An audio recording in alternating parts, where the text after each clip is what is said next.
الحدیث تعارف اور اہم مصادر، جناب ثاقب شریف الازہری صاحب۔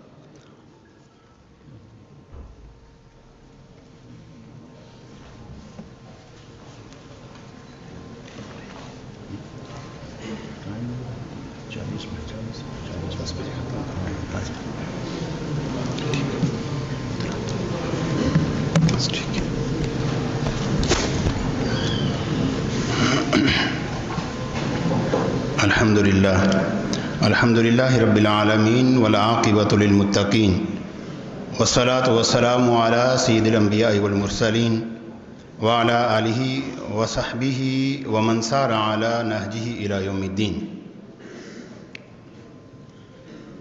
بسم اللہ الرحمن الرحیم۔ الصلاۃ والسلام علیک یا سیدی یا رسول اللہ وعلی آلک واصحابک یا سیدی یا حبیب اللہ۔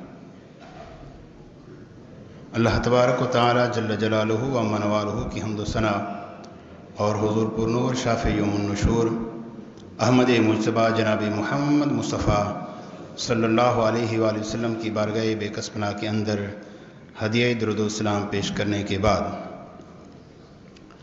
قابل عزت تکریم اسٹیج کی زینت مہمان خصوصی امیر شہر صاحبزادہ ابرار احمد بگوی صاحب زیدہ مجدہ، اسٹیج کی زینت حضور سیدی ڈاکٹر ابو الحسن محمد شاہ الازہری حافظہ اللہ، محترم المقام ڈاکٹر محمد نعیم الدین الازہری صاحب، جمیع قابل تکریم اساتذہ کرام اور معزز سامعین ذی وقار، آج یہ بڑے شرف کی بات ہے کہ ایک طالب علم آپ سے محو گفتگو ہے، اور میں شکریہ ادا کرتا ہوں انجمن ندوۃ العرفان اور الکرم فرینڈز یوتھ کا، اور تمام انتظامیہ کا شکریہ ادا کرتا ہوں کہ آپ نے مجھے اس قابل سمجھا اور آپ نے حکم فرمایا تو میں آپ کی بارگاہ میں حاضر ہوں۔ آج کا جو موضوع ہے، جو ٹاپک مجھے دیا گیا ہے، اس کا عنوان ہے علم علل الحدیث، تعارف اور اہم مصادر۔ ایک طویل موضوع ہے، فن حدیث سے آپ بخوبی آگاہ ہیں، اصول حدیث آپ پڑھتے ہیں، نزہۃ النظر ابن حجر عسقلانی رحمۃ اللہ تعالی علیہ کی کتاب، اور تقریب النووی امام نووی رحمۃ اللہ تعالی علیہ کی یہاں پہ پڑھائی جاتی ہے، اس کے اندر ابحاث آتی ہیں، اس میں سے ایک جو بحث ہے علم العلل، وہ میری ذمہ داری لگائی گئی ہے، اور اپنے مقررہ وقت کے اندر جتنی بھی گفتگو ہو سکی تو وہ میں انشاءاللہ العزیز آپ کی سماعتوں کی نظر کروں گا، اور اللہ رب العزت کی بارگاہ میں دعا کروں گا کہ مجھے حق بیان کرنے کی توفیق عطا فرمائے۔ تو اس کے بہت سارے نکات ہیں۔ علم العلل ایک، اس کے اندر طویل بحث کی جا سکتی ہے، گھنٹوں لیکچر دیے جا سکتے ہیں۔ ہم ازہر شریف کے اندر جو پڑھتے ہیں پورا سال اس کے لیکچرز ہوتے ہیں، اس میں سے چند چیزیں میں آپ کے سامنے بیان کروں گا اجمالاً، اور پھر اس میں سے چند نکات میں نے گفتگو کرنی ہے انشاءاللہ۔ تو علم العلل کی جو لغتاً اور اصطلاحی تعریف بھی ہو سکتی ہے، پھر اس کی اہمیت پہ بھی گفتگو ہو سکتی ہے، اسباب العلہ پہ گفتگو، اور علل الحدیث کے پڑھنے کے فوائد کیا ہیں اس پہ گفتگو ہو سکتی ہے، پھر علت کی اقسام کیا ہیں، اور پھر علت کو تلاش کرنے کے لیے کون سے سٹیپ ہم نے اختیار کرنے ہیں، کون سے قواعد ہیں جن کو ہم فالو کریں گے ون بائی ون، پھر جا کے ہم اس علت کو تلاش کر سکتے ہیں، علت کو نکال سکتے ہیں جو محدثین کرام نے بیان فرمائے ہیں۔ اسی طرح جو علم العلل کے اندر جو مشہور علماء ہیں وہ کون سے گزرے ہیں، اسی طرح جو مؤلفات ہیں، جو مصادر ہیں، جو میرے اس ٹاپک کا حصہ بھی ہیں، انشاءاللہ میں آخر پہ یہ بیان کروں گا، اور نموذج کے طور پہ، مثال کے طور پہ ان کتابوں میں سے ایک کتاب کا میں اجمالاً ذکر بھی کروں گا انشاءاللہ العزیز۔ یہ بحث اتنی مہم ہے، آپ سے میں گزارش کروں کہ جب ہم اس بحث کو پڑھتے ہیں تو ضروری ہے کہ بندہ انسان کے سامنے اصول حدیث کی تمام ابحاث سامنے ہونی چاہیے اور ان کا گہرا ادراک ہونا چاہیے۔ اگر وہ ان کا گہرا ادراک نہیں ہے تو انسان علم العلل کے اندر قدم نہیں رکھ سکتا۔ اگر اس فن کے اندر ایک مستقل علم ہے، میں انشاءاللہ العزیز جب اس کی اہمیت پہ گفتگو کروں گا اور علماء کی نصوص آپ کے سامنے رکھوں گا کہ اگر آپ نے علم العلل کے اندر گفتگو کرنی ہے، آپ نے کلام کرنا ہے، تو آپ کے پاس مبادیات ہونی چاہیے۔ اب مصطلحات العامہ جو فن حدیث کی، اصول حدیث کی، وہ ہونی چاہیے آپ کو۔ علم التخریج پہ گہری گرپ ہونی چاہیے، فن تخریج انسان کو آنا چاہیے۔ کیسے مطابعات کو مرتب کرنا ہے، کیسے شواہد کو ذکر کرنا ہے، اس کی ترتیب کیا ہوگی۔ اسی طرح پھر دراست الاسانید کیسے کرنا ہے، اور پھر دراست الاسانید کرتے ہوئے علم الرجال پہ گہری نظر ہونی چاہیے۔ جب راویوں پہ آپ نے بات کرنی ہے تخریج کے بعد تو علم الرجال پہ گہری نظر ہونی چاہیے۔ جب علم الرجال کو ہم پڑھیں گے اس کے اندر علم الجرح والتعدیل آئے گا۔ علم الجرح والتعدیل یہ علوم ہے سارے فن اصول حدیث کے اندر۔ تو علم الجرح والتعدیل پہ انسان کی مکمل گرپ ہوگی تو پھر آگے چلے گا۔ اگر علم الجرح والتعدیل بندہ انسان کو نہیں آتا ہے تو وہ راوی پہ حکم نہیں لگا سکتا۔ اگر راوی پہ حکم نہیں لگائیں گے تو آپ نتائج کی طرف کیسے جائیں گے آگے؟ اور اگر آپ نے حکم غلط لگا دیا تو پھر نتیجہ بھی اس کا غلط نکلے گا۔ یعنی اگر ایک سٹیپ بھی غلط ہو گیا ساری چیزیں غلط ہو جائیں گی۔ میں اس کی مثال میتھمیٹکس سے دیتا ہوں، ریاضی سے، کہ ہم جب پڑھتے ہیں وہاں ایکسرسائز لکھی ہوتی ہے، اس کے اندر کویسچن لکھے ہوتے ہیں، آخر میں جواب بھی لکھے ہوتے ہیں، لیکن ہم سے یہ مطلوب ہوتا ہے کہ ہم نے اس سوال کو حل کرنا ہے، اس کی قواعد اور کلیات ہیں اس جواب تک پہنچنے کے لیے۔ اگر کوئی انسان کے سامنے سوال لکھا جائے، آگے وہ جواب لکھ دے کہ جی میں پاس ہو جاؤں گا، نہیں، پاس نہیں ہوگا، وہ فیل ہے۔ اس کو اس جواب تک پہنچنے کے لیے باقاعدہ کلیات ہیں، جو قواعد ہیں، ان کی سمجھنا پڑے گا، ان کی تطبیق کرنی پڑے گی، اور اگر درمیان سے ایک جگہ سے بھی غلطی ہوگی وہ جواب غلط ہو جائے گا۔ تو میں انشاءاللہ عزیز جو خطوات الکشف ہیں، جو سٹیپ ہیں 1 بائی 1، وہ میں انشاءاللہ عزیز آپ کی سماعتوں کی نظر کروں گا۔ تو یہ میں نے علوم اختصار کے ساتھ کہ جو علم العلل کے اندر بندہ انسان قدم رکھتا ہے، اس کو فن اصول حدیث کی تمام ابحاث پہ گہری نظر ہونی چاہیے، مصطلحات پہ بھی اور بائیں میں ان کا ایک دوسرے کے ساتھ جو تعلق ہے اس پہ نظر ہونی چاہیے، علم التخریج پہ نظر ہونی چاہیے، دراست الاسانید پہ ہونی چاہیے، علم الرجال پہ ہونی چاہیے، علم الجرح والتعدیل۔ اور میں آپ کے سامنے مقدمے کے طور پہ احباب ذی وقار، کیونکہ ہم نے سنت رسول صلی اللہ علیہ وسلم کی حفاظت کرنی ہے۔ سرکار دو عالم صلی اللہ علیہ وسلم کی سنت مصدر ثانی ہے، اتفاق ہے علماء کا، اور یہ سنت رسول ہے جو قرآن کی مبین ہے، اس کی وضاحت کرتی ہے، اس کی تفسیر کرتی ہے، اس کی تشریح کرتی ہے، حتیٰ کہ سنت رسول خود ایک مستقل ایک چیز ہے کہ وہ احکام کو ثابت کرتی ہے، وہ حرام اور حلال کے احکام لیے جاتے ہیں۔ تو اس سنت کی حفاظت علماء کرام نے کی ہے۔ اللہ رب العزت نے رجال کار پیدا کیے ہیں، اسانید کے ذریعے یہ سنت جو ہے نا وہ امت تک پہنچی ہے۔ تو احباب ذی وقار، اس علم کی اہمیت اس قدر ہے کہ ابن حمدون وہ لکھتے ہیں کہ امام مسلم بن حجاج، صحیح مسلم ہم پڑھتے ہیں دورہ حدیث شریف کے اندر، کہتے ہیں آپ امام بخاری کی بارگاہ میں تشریف لائے۔ یہ میں آپ کے سامنے نص رکھ رہا ہوں جو علم العلل کی اہمیت پہ دلالت کرتی ہے۔ فَقَبَّلَ بَيْنَ عَيْنَيْهِ، تو امام مسلم نے امام بخاری کے دونوں آنکھوں کے درمیان میں بوسہ دیا۔ وَقَالَ دَعْنِي حَتَّى أُقَبِّلَ رِجْلَيْكَ يَا أُسْتَاذَ الْأُسْتَاذِينَ، اور فرمایا کہ آپ مجھے اجازت دیں اے استاذوں کے استاذ، میں آپ کی قدم بوسی کروں۔ وَسَيِّدَ الْمُحَدِّثِينَ، اور اے سید المحدثین۔ یہ امام مسلم امام بخاری کی بارگاہ میں حاضر ہوئے اور یہ گفتگو کی، یہ القابات دیے، فرمایا وَطَبِيبَ الْحَدِيثِ فِي عِلَلِهِ، اور حدیث کے اندر جو علل ہیں آپ ان کے طبیب ہیں، یہ اہمیت بیان کی ہے۔ اور پھر اس کے بعد جو واقعہ آتا ہے کہ امام مسلم رحمۃ اللہ تعالیٰ علیہ نے ایک حدیث امام بخاری کے سامنے رکھی ہے اور ان سے پوچھا ہے کہ آپ بتائیں اس حدیث کے اندر علت کون سی ہے، جو امام مسلم بھی نہیں جانتے تھے۔ پھر امام بخاری رحمۃ اللہ تعالیٰ علیہ نے وضاحت کی اور فرمایا کہ اس حدیث کے اندر یہ علت ہے۔ تو احباب ذوقار، علت کا جو لفظ علت استعمال ہوتا ہے، معلل، معلول، علم العلل، یہ مختلف نام ہیں۔ ہم جب اصول حدیث پڑھتے ہیں، صحیح حدیث کی جب ہم تعریف پڑھتے ہیں، اس کے اندر ہم پڑھتے ہیں سند متصل ہونی چاہیے، راوی عادل ہونے چاہیے، تام الضبط ہونا چاہیے، اور شاذ اور معلل نہ ہو۔ تو یہ علم العلل جو نکلتا ہے، یہ ایک کلمہ ہے جو معلل نہ ہو، وہاں سے ایک مستقل علم نکلتا ہے جس کو علم العلل کہا جاتا ہے۔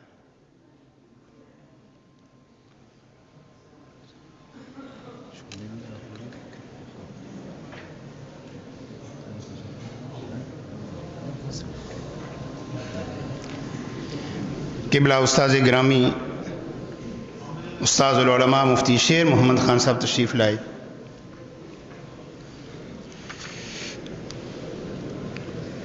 کہ حدیث معلل نہ ہو، اور علماء کرام نے یہ قیدیں لگائی ہیں اس وجہ سے تاکہ سنت رسول کی حفاظت کی جائے۔ اگر سنت رسول کی حفاظت نہیں کی جائے گی، قرآن کی سمجھ نہیں آئے گی، بیس ہی غلط ہو جائے گی۔ تو احباب ذوقار، تو علم العلل کے اندر ہم یہ پڑھتے ہیں لفظ العلہ، المعلل، المعلول، یہ تعریفات آپ نے پڑھی ہیں۔ علل کے جو لغوی معنی ہیں، سبب کا معنی بھی کیا جاتا ہے، علت کا معنی سبب، اور اس کا معنی مریض بھی کیا جاتا ہے، مرض بھی کیا جاتا ہے۔ اور امام جلال الدین سیوطی رحمۃ اللہ تعالی علیہ نے اس کی جو علت کی تعریف کی ہے، فرمایا العلۃ عبارۃ عن سبب غامض خفی قادح فی الحدیث ما ان الظاہر السلامۃ منہ، کہ حدیث کے اندر ایک پوشیدہ علت ہوتی ہے، ایک پوشیدہ مرض ہوتا ہے، حدیث کا جو ظاہر ہے وہ بالکل صحیح سلامت ہوتا ہے، سامنے نظر سند متصل ہے، راوی عادل ہیں اور تام الضبط، ثقہ راوی ہیں۔ اور اکثر جو علم العلل کا تعلق ہے یہ ثقہ راویوں کے ساتھ ہے، کہ ثقات پہ جو وہم طاری ہوتا ہے اس کو تلاش کرنا یہ ماہرین کا کام ہے، عام آدمی نہیں کام کر سکتا۔ اور ماہرین محدثی کرتے ہیں، ہر محدث نے بھی اس کے اندر ہاتھ نہیں ڈالا علم العلل کے اندر۔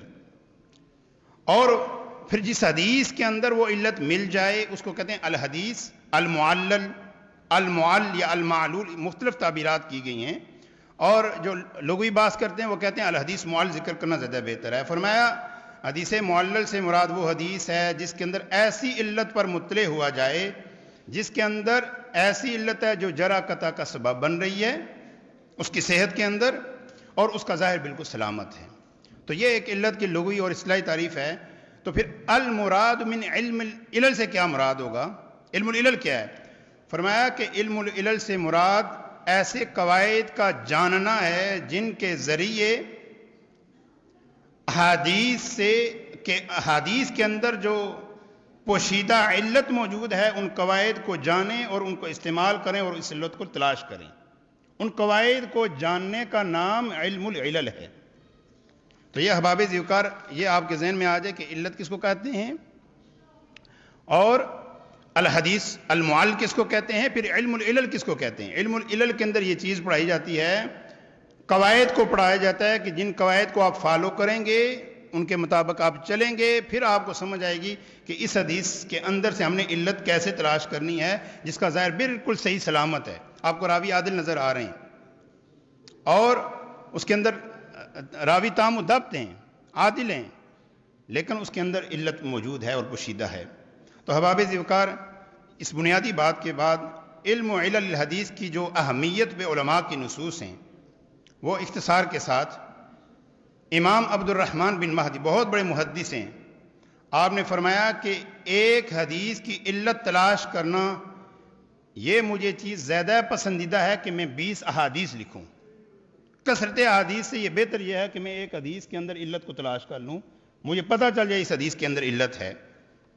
اور امام حاکم رحمۃ اللہ تعالی نے فرمایا کہ معرفت علل الحدیث علم برأسہ، علم العلل ایک خود بذات خود ایک علم ہے، جس طرح علم الجرح و تعدیل ہے، علم التخریج، بظاہر تو ہم ایک علم پڑھتے ہیں کہ یہ اصول حدیث ہے، لیکن اس کے اندر ایک علوم کی کثرت ہے، اور جو اس کے ٹاپ پہ جب آتا ہے انسان، جب ساری اس کی بنیاد بنتی ہے، پھر جا کے وہ علم العلل کے اندر ہاتھ ڈال سکتا ہے۔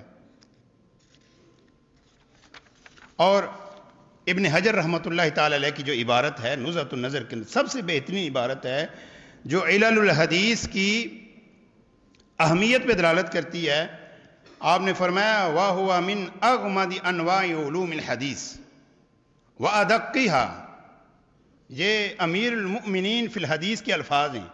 فرمایا کہ یہ علوم حدیث کی انواع کے اندر سب سے جو دقیق جو بحث ہے وہ علم العلل کی ہے۔ وَلَا يَقُومُ بِهِ إِلَّا مَنْ رَزَقَهُ اللَّهُ فَهْمًا ثَاقِبًا، فرمایا اس فن کے اندر وہی شخص ہاتھ ڈال سکتا ہے، بحث کر سکتا ہے، جس کو اللہ رب العزت نے روشن فہم عطا کیا ہو اور اس کو راویوں کے مراتب کی مکمل معرفت ہو اور اسانید اور متون کا قوی ملکہ حاصل ہو۔ کہتے ہیں اسی وجہ سے اس فن کے اندر بہت کم لوگوں نے کلام کیا ہے۔ اور آگے پھر علماء کا ذکر فرمایا، ان کے اندر کلام کیا علی بن مدینی نے، امام احمد بن حنبل نے، امام بخاری نے، اور امام یعقوب، ابو حاتم، ابو زرع اور دارقطنی نے۔ یہ اختصار کے ساتھ امام ابن حجر اسقلانی رحمۃ اللہ تعالیٰ نے اس کی اہمیت کو بیان کیا اور ساتھ علماء کا ذکر کیا۔ اسباب العلہ، کہ علت کا سبب کیا بنتا ہے حدیث کے اندر، سب سے جو یہ مہم بات ہے کہ سبب کیا ہے۔ اکثر جو ثقات کی حدیث جو ہوتی ہیں اس کے اندر جو وہم طاری ہوتا ہے، علم العلل کے اندر اس کی بحث کی جاتی ہے، کیونکہ اس کے اندر علت خفیہ کہی جاتی ہے۔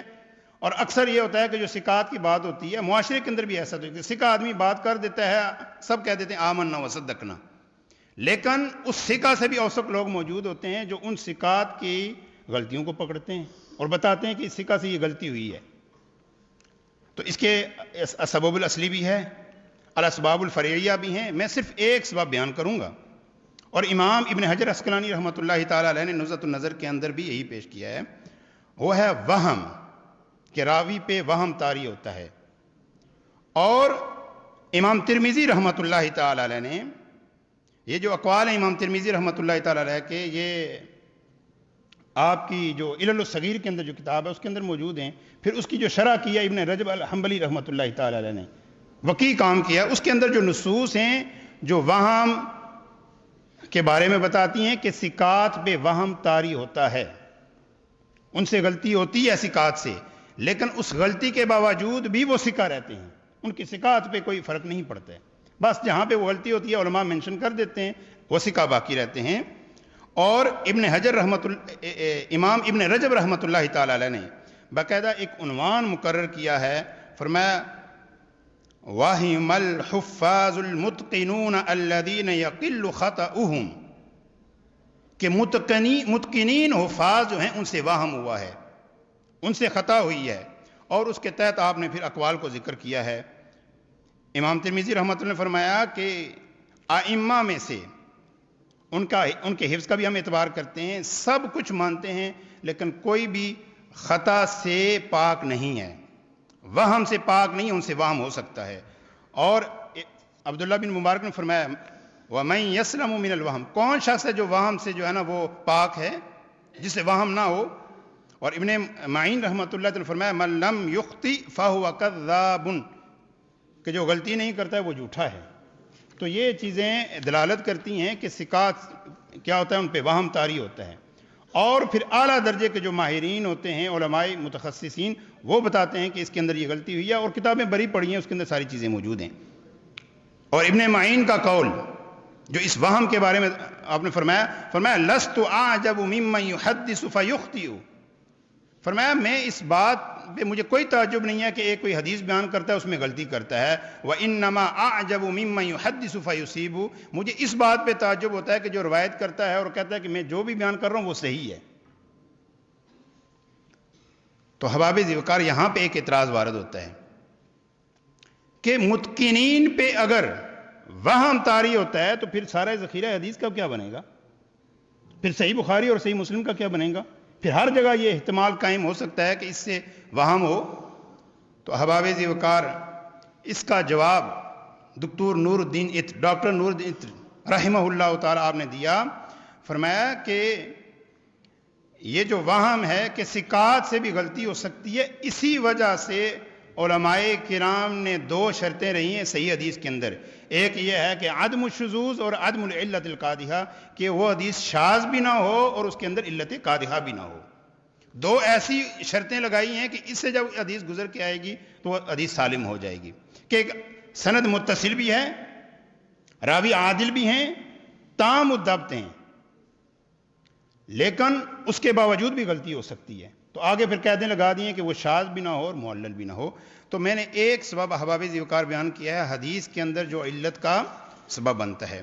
اب احباب ذوقار جو اس کے اندر سب سے جو مہم بات ہے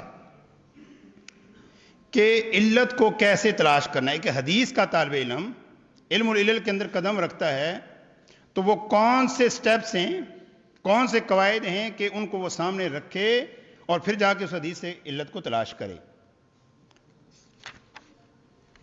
یہ تقریباً 8 سٹیپس ہیں میں آپ کے سامنے. سب سے پہلا کام یہ ہے، میں مثال دیتا ہوں کہ امام دارقطنی رحمۃ اللہ تعالی علل کی کتاب کھولی جائے، اس کے اندر 2 یا 3 لائنوں کے اندر وہ جواب دیتے ہیں. آپ سے کسی نے پوچھا کہ بتائیں اس حدیث کے اندر کوئی علت ہے یا علت نہیں، آپ فرماتے ہیں علت ہے اور اس کی یہ سند صحیح نہیں ہے، یہ سند صحیح ہے. وہ انہوں نے کہہ دیا اتنا. اب مجھ سے یہ مطالبہ کیا جاتا ہے کہ آپ علمی طور پہ ثابت کریں کہ امام دارقطنی نے جو کہا ہے یہ صحیح ہے یا غلط ہے. آپ علمی طور پہ ثابت کریں. تو پھر میرے پاس یہ سامنے سٹیپس ہوں گے، میں ان کو فالو کروں گا اور پھر دیکھوں گا کہ کیا میرا جو نتیجہ ہے وہ امام دارقطنی رحمۃ اللہ تعالی علیہ کے مطابق پہنچتا ہے یا پہنچتا نہیں ہے. سب سے پہلی بات ہے، وہاں پہ انہوں نے حدیث ذکر کی ہوگی، سب سے پہلے آپ نے روایات کو جمع کرنا ہے. سند بھی جمع کرنی ہے، اس کا متن بھی جمع کرنا ہے.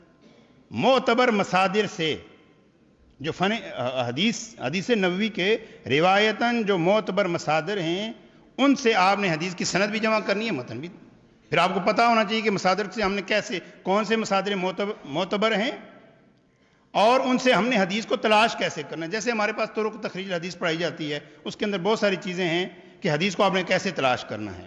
سب سے پہلے آپ نے متون اور اسانید کو جمع کرنا ہے. آج کل کمپیوٹر کا دور ہے، مکتبہ شاملہ آپ استعمال کر سکتے ہیں. خادم الحرمین الشریفین یہ پروگرام ہے، آپ اس کو یوز کر سکتے ہیں.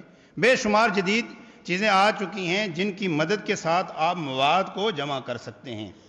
آپ نے ایک حدیث ہے، آپ کے پاس متن ہے، حضرت ابو ہریرہ رضی اللہ تعالیٰ عنہ سے روایت ہے، آپ نے جمع کیا 100 مصادر سے یا 50 یا 20 مصادر آپ کے سامنے آ گئے، آپ نے حدیث اور اس کے اندر علت ہے. آپ نے اس کو سب سے پہلے کرنا ہے، اپنے سامنے رکھنا ہے مواد کو. اور اس کی اہمیت پہ بھی امام یحییٰ بن معین نے اور علی بن مدینی نے فرمایا کہ ہم حدیث کے اندر اس وقت تک علت کو تلاش نہیں کر سکتے جب تک اس کی اسانید اور متون کو جمع نہ کریں. تو پہلا کام یہ ہے کہ اسانید اور متون کو جمع کریں. دوسری چیز، جب آپ کے پاس سند اور متن آ گئی ہے تو آپ نے سند کو دیکھنا ہے کہ وہ کون سا راوی ہے جس پر اختلاف ہوا ہے. کیونکہ احباب ذوقار محدثین کرام نے جو تخریج کی ہے، جو ہمارا حدیث کا جو ہمارے مصادر ہیں، جتنی تاریخ ہے ہماری، جو تخریج کی ہے، جس کو ہم تخریج بھی روایہ کہتے ہیں. طرق تخریج کے اندر تخریج بالعض پڑھائی جاتی ہے. اصل ہے تخریج روایہ کے مصنف اپنی سند کے ساتھ حدیث کو روایت کرے. تو احادیث ہمیں 4 طریقے ملتے ہیں، محدثین نے ترتیب دیا ہے، 5واں کوئی طریق نہیں ہے. یا تو محدثین کرام سند کو منفرد ذکر کرتے ہیں، تفرد ہے اس کے اندر. آپ دیکھیں گے ایک ہی سند ملے گی، اس کے بغیر کوئی اور سند ملے گی نہیں ذخیرہ حدیث کے اندر. دوسرا انہوں نے کتاب کو مرتب کیا ہے کہ ایک حدیث کو انہوں نے اصل بنایا. دوسرا علی حسب المتابعات. اگر آپ اس زاویے سے پڑھیں گے بخاری شریف اور مسلم شریف اور دیگر کتابیں پڑھیں گے کہ ایک حدیث باب کے اندر ذکر ہوئی ہے، دوسری کس طریق سے ذکر کی گئی ہے، تو اگر یہ بات ذہن میں ہوگی تو اس کو سمجھ آ جائے گی.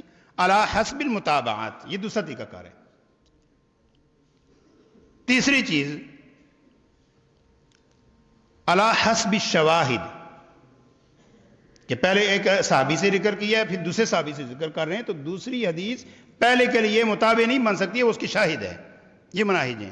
اور چوتھی چیز یہ ہے التخریج علی خلاف الراوی، کہ جو پہلی حدیث ہے اس کے سامنے جو دوسری حدیث آگے ذکر کی جا رہی ہے نہ وہ پہلے کی مطابق بن رہی ہے نہ شاہد بن رہی ہے، بلکہ وہ کیا الخلاف علی الراوی ہے۔ گویا وہ محدث اشارہ کر رہا ہے کہ اس حدیث کے اندر علت موجود ہے، کیونکہ اس وقت جو فن حدیث کے اندر ماہرین تھے ان کو زیادہ تشریح کرنے کی ضرورت، وہ چیز پڑھتے تھے ان کو چیز سمجھ آ جاتی تھی۔ تو یہ چار جو چیزیں ہیں، تفرد ہے، متابع ہیں، شواہد ہیں اور الخلاف الراوی، سارا ہمارا جو ذخیرہ حدیث ہے تخریج بھی روایہ کا اس پر مشتمل ہے، کوئی پانچویں صورت نہیں ہے، یہ متخصصین کا کلام ہے۔ علم العلل کا تعلق تفرد کے ساتھ بھی نہیں ہے، مطابع کے ساتھ بھی نہیں ہے، شواہد کے ساتھ بھی تعلق نہیں ہے، اس کا تعلق ہے الخلاف علی الراوی۔ مثال کے طور پہ امام زہری رحمۃ اللہ تعالی علیہ ہیں، آپ سے دو شاگرد روایت کر رہے ہیں، ایک یہ جو ہے نا علل کے اندر ہم جو جب تعارض آتا ہے حدیث کے اندر اس کی صورتیں، ایک ہے تعارض الرفع والوقف، کہ امام ترمذی سے امام زہری سے ایک شاگرد روایت کر رہا ہے مرفوعاً، دوسرے نے موقوفاً روایت کی ہے۔ ایک کہہ رہے ہیں کہ یہ سرکار دو عالم صلی اللہ علیہ وسلم کا کلام ہے، دوسرے کہتے ہیں یہ صحابی کا قول ہے۔ تو اب تعارض الرفع والوقف آ گیا ہے اس کے اندر۔ اب اگر کسی طالب علم کو نہیں پتہ ہے، جو مبتدی ہوگا وہ کرے گا کہ جو دوسرا شاگرد ہے وہ پہلے کا مطابع بنا دے گا، مرفوعاً کا مطابع بنا دے گا۔ جب دکاترہ کے پاس ہم حاضر ہوں گے وہ کہیں گے یہ تو نہیں ہے، آپ کیسے مطابع بنا سکتے ہیں، تو وہاں وہ تو مرفوعاً ہے، جس کو آپ نے مطابع بنایا وہ تو موقوفاً ہے، یہ تو غلط ہے، یہاں الخلاف الراوی ہے۔ تو جب ہمارے سامنے ذخیرہ حدیث موجود ہوگا، ہمارے پاس سند اور متن ہوگی، ہم سب سے پہلے کریں گے حدیث کا مدار تلاش کریں گے کہ یہ اسانید کہاں پہ جا رہی ہیں، کس راوی پہ اختلاف ہو رہا ہے۔ تو سب سے پہلے جو ہم نے کام کرنا ہے وہ تحدید الراوی ہم نے کرنی ہے، جس پہ اختلاف واقع ہوا ہے اس کو فن حدیث کے اندر مدار الحدیث کہا جاتا ہے۔ مثلا امام زہری ہیں، ان کے دو شاگردوں کا اختلاف ہو گیا ہے مرفوعاً اور موقوفاً۔ اب ہمارا کام ہے کہ ہم نے علمی طور پہ ثابت کرنا ہے کہ ان کے اندر مرفوعاً ٹھیک ہے یا موقوفاً ٹھیک ہے، کون سی وجہ ٹھیک ہے۔ تو جب مدار ہو جائے گا اس کے بعد دوسری چیز یہ آتی ہے کہ آپ نے پھر اس کی اسانید مقرر کرنی ہے، الگ الگ کرنی ہے۔ آپ نے سند لکھنی ہے مرفوعاً پہلے لکھنی ہے کہ جس شاگرد نے مرفوعاً ذکر کیا ہے امام زہری سے، پھر دوسری وجہ لکھیں گے الوجہ یعنی السند الطریق، دوسری وجہ لکھیں گے جہاں پہ وہ موقوفاً ہے، یا آپ اس کو الگ الگ کریں گے۔ گویا آپ نے اس کے اندر مطالعہ کیا ہے، جو ہی آپ کے اندر اتنی اہلیت ہے کہ آپ نے جب 10 یا 20 احادیث کو دیکھا، متن کو دیکھا، سند کو دیکھا، آپ کو پتہ چل گیا ہے تفرد تو ہے نہیں، یہ مطابع بھی نہیں بن رہی ہیں آپس میں ایک دوسرے کے ساتھ، بطور شاہد بھی نہیں ہے، بلکہ اس کے اندر ہے فلاں راوی کے اندر اختلاف ہوا ہے، اس پہلے تحدید کرنی پڑے گی۔ اگر آپ نے تحدید غلط کر دی، سارا نتیجہ وہاں سے آپ تحدید غلط ہوئی ہے، سارا نتیجہ آپ کا غلط نکلے گا۔ تو مدار الحدیث کے بعد ہم نے کیا کرنا ہے، اس کی اسانید، تیسرے سٹیپ کے اندر جا کے ہم نے اس کی اسانید کو بنانا ہے۔ جب یہ ہو جائے گا میں لکھوں الوجہ الاول الوجہ الثانی، یعنی السند الاول السند الثانی۔ اس کے بعد جو سٹیپ آئے گا وہ آئے گا تخریج کا، علم التخریج، کہ اب آپ نے لکھنا ہے کہ تخریج الوجہ الاول، کہ میں نے مرفوعاً کی تخریج کرنی ہے، اس کا مسند تلاش کروں گا، سند بھی لکھوں گا، متن بھی لکھوں گا، اور پھر تخریج کو میں نے ترتیب دینا ہے علی حسب المتابعات۔ یہاں پہ شواہد کی بات نہیں ہوگی، علی حسب المتابعات میں نے تخریج کو ان مصادر کو مرتب کرنا ہے۔ میں نے دیکھا مثال کے طور پر وہ جو مرفوعاً ہے وہ 10 یا 20 مصادر کے اندر ہے، پھر مجھے پتہ ہونا چاہیے کہ میں نے مصادر کو ترتیب کیسے دینی، پہلے مصدر کس کو ذکر کرنا ہے، دوسرے کو تیسرا کون سا ذکر کرنا ہے، پہلے مطابق تاواں ذکر کرنی ہے، پھر مطابق کاسرہ ذکر کرنی ہے، پھر فروق المتون بھی میں نے لکھنے کہ فلاں روایت کے اندر یہ الفاظ ہیں، فلاں روایت کے اندر یہ الفاظ ہیں، پھر جو الفاظ علماء نے بنحوہ بمثلہ یہ الفاظ ذکر کے ان کا بھی پتہ ہونا چاہیے۔ تو میں مرفوعاً کی کیا کروں گا، تخریج کروں گا، اور تخریج وہی کرے گا جس کو علم التخریج پہ گہری گرپ حاصل ہو۔ اگر علم التخریج نہیں آتا تو یہ آپ سٹیپ نہیں کر سکتے، آپ اس سے آگے نہیں بڑھ سکتے۔ اور ہمارے فن اصول حدیث کے اندر جو علم التخریج کی بحث نکلتی ہے وہ معرفت المتابعات والشواہد والاعتبار، اس بحث سے پورا ایک علم نکلتا ہے جس کو علم التخریج کہا جاتا ہے۔ تو آپ نے پہلے مرفوعاً ہے اس کی آپ نے تخریج کرنی ہے، جب اس سے آپ فارغ ہو گئے آپ دوسرا سٹیپ اٹھائیں گے، اب آپ موقوفاً کی کریں گے کہ روایت موقوفہ ہے جو امام زہری سے روایت کی گئی، اس کی تخریج کس مصدر کے اندر ذکر ہوئی ہے، اس کے کوئی مطابع ہیں یا نہیں ہیں، یہ ذکر کر کے تخریج سے آپ فارغ ہو گئے۔ اب آگے سٹیپ آئے گا دراست اسانید۔